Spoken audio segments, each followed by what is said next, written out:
college student to board a subway train. She says they yelled Donald Trump as they called her a terrorist. One of the men even tried to pull off her hijab. Eyewitness News reporter Savon Kim has more.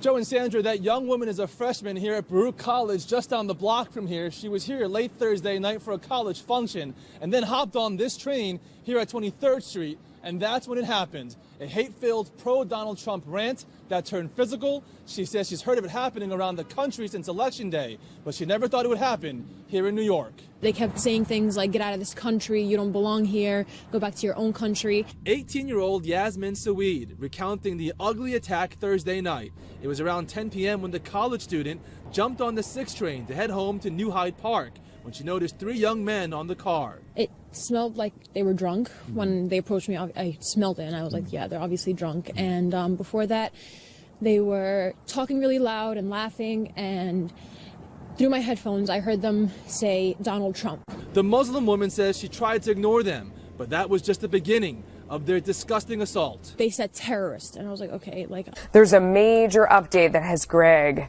very fired up. Stay tuned. Don't worry, dude. It didn't happen. The whole thing was a hoax. Initially, 18-year-old Yasmin Saweed claimed she was attacked by those evil male Trump supporters who called her a terrorist and threatened her. It was so bad she had to write about it on Facebook, but it reeked of BS, because it was. So check out the latest BuzzFeed headline. Woman arrested for allegedly making up story of NY subway attack by Trump supporters. Now let's compare that to the first BuzzFeed headline of the incident. Drunk men yelling Donald Trump attempt to remove women's hijab on NYC subway. So do you notice what's missing there? No allegedly in the original headline. BuzzFeed was among many who bought the story hook, line, and stinker because they wanted their myth to be true that Trump voters gleefully attack innocent Muslims wherever they go. So they suspended skepticism and they enabled a lie. But what's even worse, Yasmin claimed there were so many witnesses, but none of them helped. So she didn't just waste valuable police time, she smeared an entire city. How stupid must a reporter be to not even question that lie, that no one helped or even took pictures with their camera phone? So we at Fox, we chased this story, we called the cops, we checked it out. Shame on you jackasses for not doing the same thing. As for Yasmin, everybody's going to say she has issues, but so does the media, who make these hoaxes an easy path for attention. Even now, when reporting this lie, they still claim it's an exception among real attacks, which is another lie.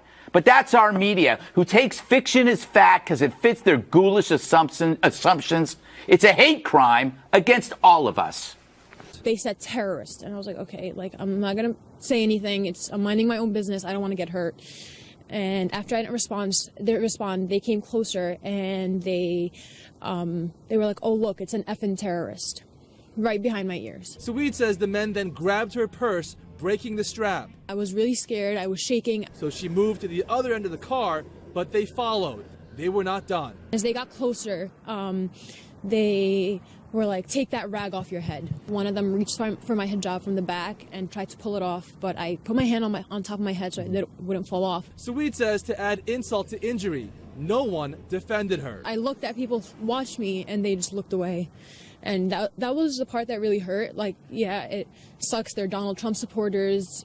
You know, it happens, but I just never expected no one to just stand up and say, hey, guys, cut it out. And just as those men tried to grab her hijab, the train arrived at Grand Central Terminal. Saweed then notified police immediately. Cops are now looking for surveillance video of those suspects. And by Did you hear the story of the Muslim student claiming her hijab was torn off by men in Trump hats? Turns out she made it up. Or the Boston guy who said he was harassed by men saying it's Trump country now. He made it up. The story about students wearing blackface after Trump's win, they made it up. A KKK rally in honor of Trump, made it up. In fact, almost every so-called Trump-caused hate crime seems about as fake as a bag of Charlie Sheen's teeth. And how does the left react? It doesn't matter if it's false, because it's bound to be true somewhere. Yeah, try that at home. Yes, honey, I didn't really do the dishes, but somewhere, some guy did. So what happens when crimes become hoaxes? Do they get more or less attention? Do the fakers go to jail for wasting our time? Or is the story buried under the lie of raising awareness? The media doesn't help. We are seeing hate. We are seeing hate from some of these fringe supporters who do not represent the majority of Trump voters. But we are seeing hundreds of cases of swastikas, of racist language, of harassment, of in some cases assault and bullying all across this country. Some of this needs to be verified. Some? I'm thinking maybe all of them should be verified, Bri. And who knows? Who knows if any of these incidents were really pro-Trump at all or a protest against Trump? All I know is when you look at the real violence in Portland, that ain't pro-Trumpers. You can tell by the lack of muscle tone.